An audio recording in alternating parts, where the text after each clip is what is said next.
Welcome to Real Estate in Real Time. I'm your host, Woody Zimmerman, here with Mark Skabowski of Remax Lakes, and welcome to the show. Here we are. Good morning. Good morning, and we're beyond the midway point of the year.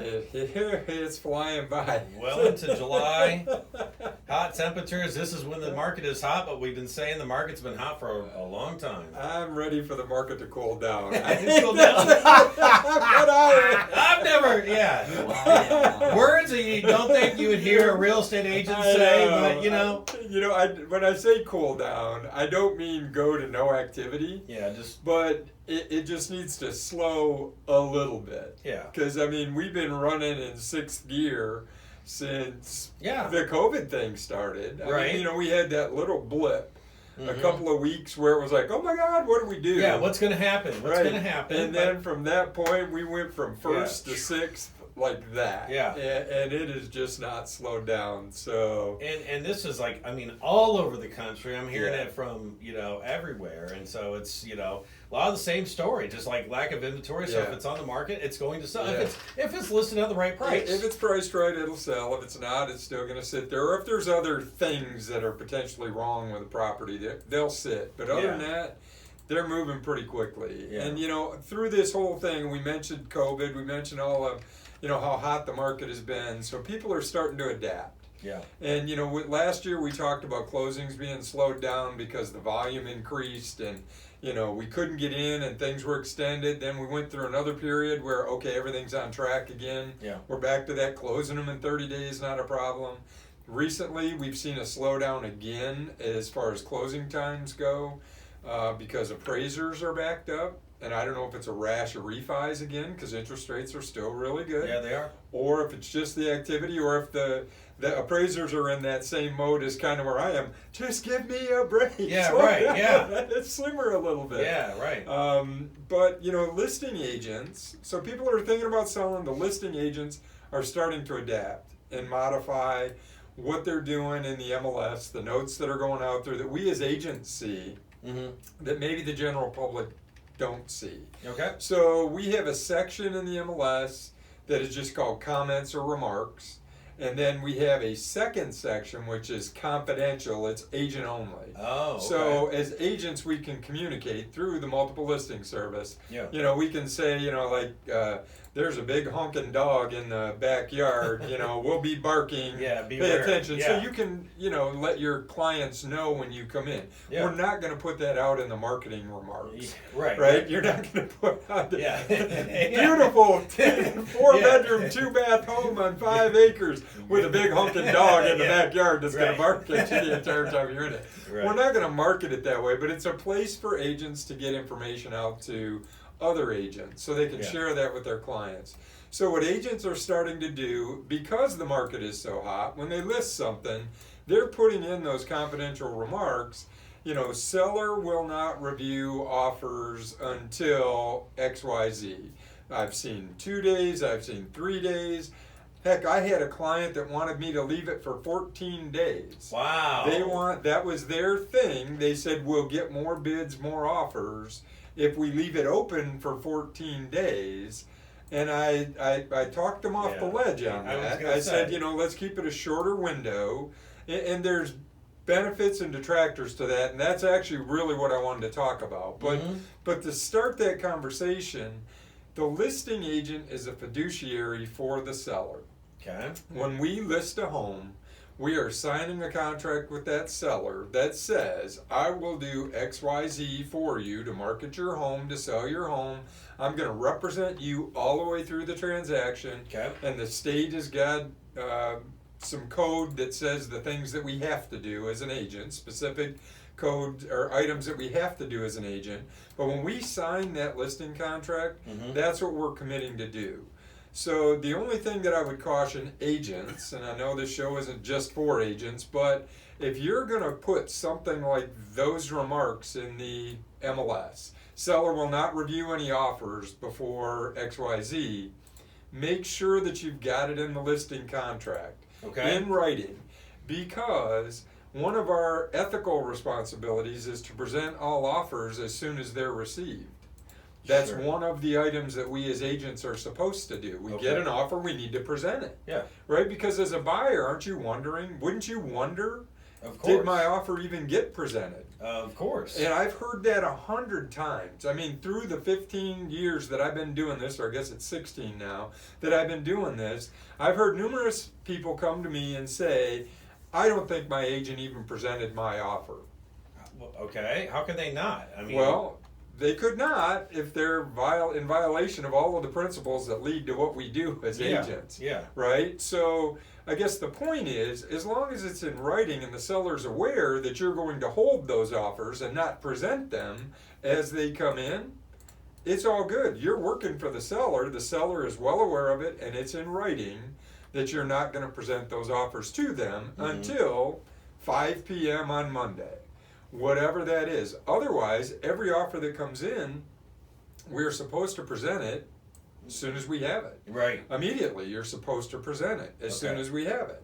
So, all of those things, it needs to be contractual. That's the big news. Mhm. And after the break, we'll talk a little bit more about some benefits and some detractors related to putting that timeline on your listing. Okay. All right. You're listening to Real Estate in Real Time. We'll be right back. Welcome back. You're listening to Real Estate in Real Time, and we're talking about the contract that the agent and the listing agent puts together with their client, with Yep. the seller. And what you're saying is that, I mean, everything that you do needs to be in that contract. It needs to be. I mean, you're not going to say, oh, I'm going to put a sign in the yard, although our Yeah, listing right. contract says I'm going to A put a sign sign in in the it. yard, right? Yeah. But if you're going to make any, I can't make decisions on the seller's behalf. Correct. Let's put it that way. Right. I can't tell them which offer to take. Mhm. I can't tell them, I can't even think of an example where I'm going to dictate to them what you're going to do. Well, you need to set your house exactly this way. I'm making suggestions. Yeah. It's always their right to do what they want to do. But you advise them Absolutely. the best way to get the most money out Correct. of their home, go this route. Correct. So agents have adapted to that, and one of the strategies is to say seller is not going to look at offers until Monday. We're listing it Thursday. Not going to look at offers Monday at 5 p.m. Submit your highest and best offer. Okay. Well, we're making a lot of assumptions there Okay. from an agent standpoint. Number one, is there going to be that many offers on our house? Is there going to be that many activity? Did we price it right? Mm-hmm. So as a listing agent, I'm advising my seller, we're not going to review any offers, and I need you to sign in writing that you're okay with me not presenting them till Friday at 5 o'clock. Well, what if somebody is on a timeline, and really these are the benefits and the detractors. The detractors are, what if somebody's on a timeline and they need to make a decision, and they have 2 houses that they're interested in, yours and one other one. Yeah. And you're not going to answer me till Monday. This other one will answer me on Saturday because they don't have that note in the confidential agent remarks somewhere. Yeah. I might have just put my seller in a negative position. Right. You might have. Right? Yeah. Right. Now, again, I advise the seller and let them make that decision. That's my whole point here. Mhm. My job is to give them the options and let them tell me what makes the most sense for them. Mm-hmm. Remember, I'm a fiduciary for them. I am working on their behalf.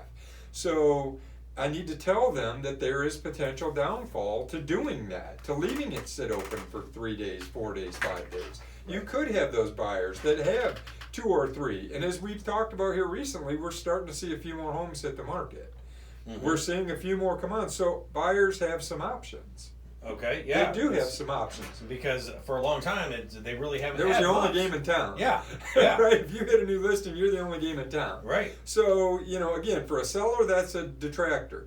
For a buyer, having it open that amount of time, maybe it gives you an option to get there.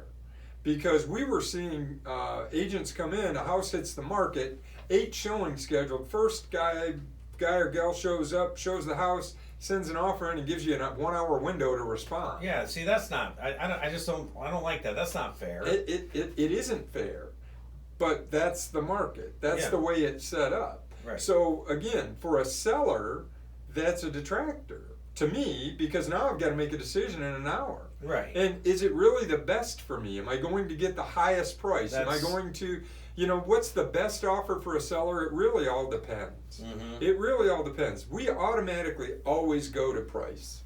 right? I mean, you and I, when we're talking, what do we think? What's the best deal? Yeah, What's right. the highest price? Of course. I mean, not necessarily. Yeah. Not necessarily is it the highest price. Every seller is going to be different. And it's my standard answer, again, when an agent comes to me and asks, well, what should I do in this situation? My answer is, it depends. Yep, it depends. Well, it depends for every seller. Each seller is different. Each seller's situation is different. Each offer is different. So if it's a vacant house and you're okay with there being people traipse through, I think we talked about one of my listings. It was a lake listing. We had 35 showings over the course of a weekend because we had done that. Yeah. We said we're not going to look at any offers, and we had 11 offers on that house. Wow. But the house was empty. But imagine that if you've got a 3-year-old and a 2-year-old, and you list your house Friday, and you say, okay, we're not going to look at any offers till Wednesday. Between Friday and Wednesday, and it's in that, under 200,000 price range, and it's lake. Yeah. You may as well go out of town. Yeah, you might as well, because you are going to have 35 families. You're going to have a boatload of people, literally lake listing, boom, boom. Yeah. You're going to have a bunch of people coming into your house. Sound effects, Rod. To see your house. Yeah. So, if every situation is different, so it really does depend. Yeah. So the benefits to the seller are you get more people in looking. You're potentially driving the price up, and that's why agents are doing it, because they are a fiduciary for the seller. Yeah. So I'm not opposed to doing that. I've used the strategy myself. I've seen it more often now than I didn't see that before. I mean, I'm seeing it more often now than ever before. Absolutely. And I guess the other potential detractor for the agent is the seller gets a great offer that they've now advertised. We're not going to answer any offers, and they get an offer that's $100,000 over list price cash, close it in 2 weeks. Yeah. And they've said we're not going to look at any offers until Monday at 5:00. Yeah. Right. But they want an answer Sunday night. They want an answer Sunday night. Are you going to hold? Are you going to do it? Now, I'm only concerned that potentially deceptive advertising. Yeah. Right. Right. Because we've told everybody we're not going to answer till Monday. And now I get this offer that's outrageously high and perfect, and it's great for the seller Saturday at noon. So what are agents doing? They're saying, but seller reserves the right to accept an offer at any time. So it's really right back at just full circle to where we normally are. Submit your offer, do the best you can do, and see if it gets accepted or not. I mean, that is the market that we are in. And it is crazy, and agents are adapting, and I see it regularly in the MLS. So like I say, I've used some myself, but my job as an agent, as that fiduciary for the seller, is to advise them on the positives and negatives, and I've tried to explain a few of them here today, so that they have a good understanding of what's happening when we're marketing their property. Yeah, but holding off for 2 weeks, not a good idea. Not a good idea. Not a good idea. All right. So, hey, your contact information? Sure. Our website's lakes-realtors.com. Phone number is 574-834-1233. Check us out on YouTube. Can always email me at markskabowski@remax.net. All right. Have yourself a wonderful weekend. You've been listening to Real Estate in Real Time.